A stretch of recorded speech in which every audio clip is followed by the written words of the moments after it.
নমস্কার, আজকে আমি বানাবো মাছের মাথা দিয়ে মুড়ি ঘন্ট। প্রথমে কিছুটা গোবিন্দভোগ চালকে ভালো মতো ধুয়ে ঘি দিয়ে মাখিয়ে রেখে দিলাম। এরপর আলুটাকে গোল গোল করে কেটে নিতে হবে। কেটে নেওয়ার পর আলুগুলোকে ভালো মতো জল দিয়ে ধুয়ে নিতে হবে। এরপর একে একে পেঁয়াজ, টমেটো, আদা, রসুন, কাঁচা লঙ্কা সব অল্প অল্প করে কেটে নিতে হবে। আপনারা কাঁচা লঙ্কাও দিতে পারেন, লাল লঙ্কার গুঁড়োও দিতে পারেন, আপনারা যেরকম ঝাল খাবেন সেই রকমভাবে দেবেন। এরপর মাছের মাথাটাকে ভালো মতো জল দিয়ে ধুয়ে নুন হলুদ মাখিয়ে তেল গরম হলে ওর মধ্যে ভালো মতো ভেজে নিতে হবে। মাছের মাথাগুলোকে ভালো মতো ভাজতে হবে, নাহলে খাওয়ার সময় আষ্টে গন্ধ থেকে যাবে। আমি নতুন ইউটিউবে ভিডিও ছাড়া শুরু করেছি।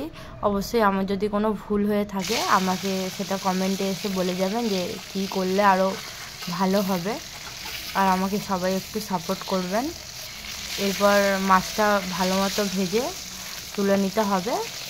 ওই মাছ ভাজার তেলের মধ্যেই আলুগুলো দিয়ে দিতে হবে। আলুগুলো ভালো মতো ভাজা হয়ে গেলে ওই গরম হওয়া তেলের মধ্যে গোটা গরম মশলা, তেজপাতা, গোটা জিরে ফোড়নে দিতে হবে। ফোড়ন হালকা ভাজা করে নিয়ে ওর মধ্যে পেঁয়াজ কুচি, তারপর কাঁচা লঙ্কা, একে একে আদা, রসুন, টমেটো দিয়ে একটু জল দিয়ে হালকা কষিয়ে নিতে হবে। এরপর এর মধ্যে গুঁড়ো মশলা, হলুদ গুঁড়ো, লঙ্কা গুঁড়ো, জিরে গুঁড়ো দিতে হবে। দেওয়ার পর হালকা ভালো মতো কষে নেওয়ার পর যখন জল ছেড়ে আসবে তখন ওর মধ্যে আগে থেকে ঘিয়ে মাখিয়ে রাখা গোবিন্দভোগ চালটাকে দিয়ে কষিয়ে নিতে হবে।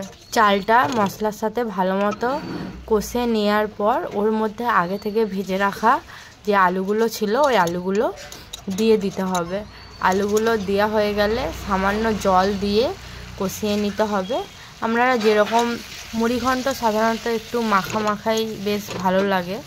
এরপর ওই আলুটার সাথে মশলাটা ভালো মতো কষে নেওয়ার পর সামান্য জল দিয়ে, জলটা যখন একটু শুকনো হয়ে আসবে ওর মধ্যে ভেজে রাখা মাছের মাথাগুলো দিয়ে দিতে হবে। আপনারা এখানে কাতলা মাছ ব্যবহার করতে পারেন, কাতলা মাছ ব্যবহার করলে খুব টেস্ট হয়। এরপর ওর মধ্যে নামানোর আগে গরম মশলা এবং 1 চামচ ঘি দিয়ে নামিয়ে নেবেন। নমস্কার।